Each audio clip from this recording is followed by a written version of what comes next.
So Texas 4000 began in 2003 as a student organization. I had heard from different people a little bit about the ride, and it's funny when you don't know anything about it.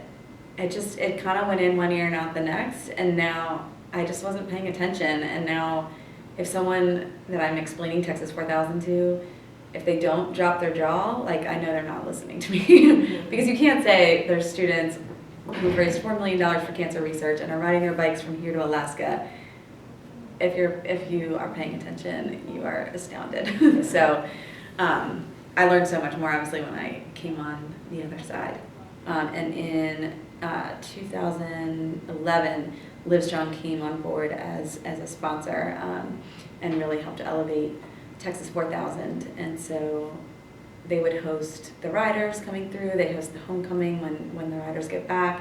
Obviously working at Livestrong, we knew about Texas 4000, and then when the executive director role came up, it was funny.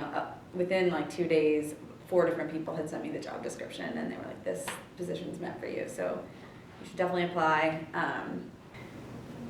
Okay, so how I met Ruben was part of kind of the interconnectedness of Austin. One of the very first people I met when I was working on getting a job here worked for Planet Cancer, which is now part of Livestrong, and they didn't have a role. They were a very small group, but she said, when you move to Austin, I'm going to be your first friend. She's like, so this guy Ruben went along with us, and she knew I was single, and she told me a little bit about him. She's like, he knows exactly what he wants in a relationship. He is just ready to be in love, and for whatever reason, that sounded a little weird to me. And I was like, all right, well, that sounds great, but I think we can pass him on to someone else. Thanks for thinking of me.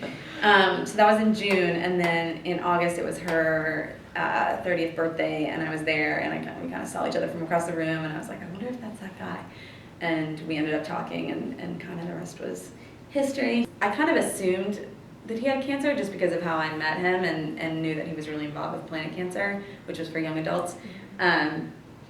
So on date 2, I think it was, I was like, so how long have you been in remission? And that's when he had to say to me, I'm not actually in remission, and I haven't been. I just decided I was in it for the long haul. It was tough, especially, my family's all back on the East Coast, and my sister's in California, my parents are in the East Coast, and so by the time I was introducing him, it was, hi Mom, here's the person I'm in love with, I'm probably gonna marry him. He has terminal cancer, he's unemployed, he has no health insurance, he had to freeze his sperm, and he's infertile. And basically when they had a chance to come to Austin and to kind of meet us and see us together in our element, I think they got it. I really wasn't much of an athlete. Before I moved to Austin, I probably had jogged like a mile or 2 here and there.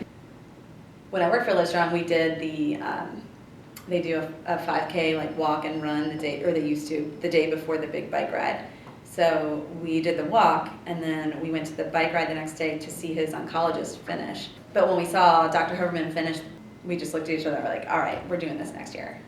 I mean, I bought a bike, like we talked about it a lot. I really didn't know how to ride a bike, so he would try to coach me from the driveway, and so it ended up being the day before he died. I did 10 miles, and he died the next day, and so I was like, I'm not doing anything for a while. Everyone's like, you need to do yoga and chill out, be alone with your thoughts.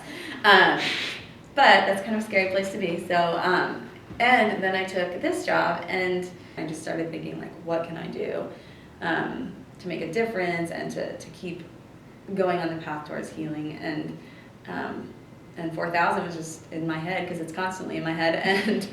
And I, for a couple of days, I tried to think of everything else besides miles. Couldn't think of anything else to do 4000 of, and so I decided it had to be miles. So I vowed on October 1st to train 4,000 miles over the course of a year. And I wanted to raise money for Texas 4000. I feel like I've raised it for every other cancer organization, and I've never felt more passionate about an organization as I do about Texas 4000. And so I know I'll be here for a while. I love Austin. I love Texas 4000. I want a family, and I encourage other people who are in situations such as I was to have those conversations. We did. I know Ruben wants me to move on and have a family. So but it's just hard to imagine, you know. I found the one, and for a while I felt I will always feel blessed. I feel like I got that story. I got to have the love of my life, and so I don't really care if that happens again. But I do want a family, and so I mean I have goals and things that I look forward to. It's just hard to envision what kind of package they come in.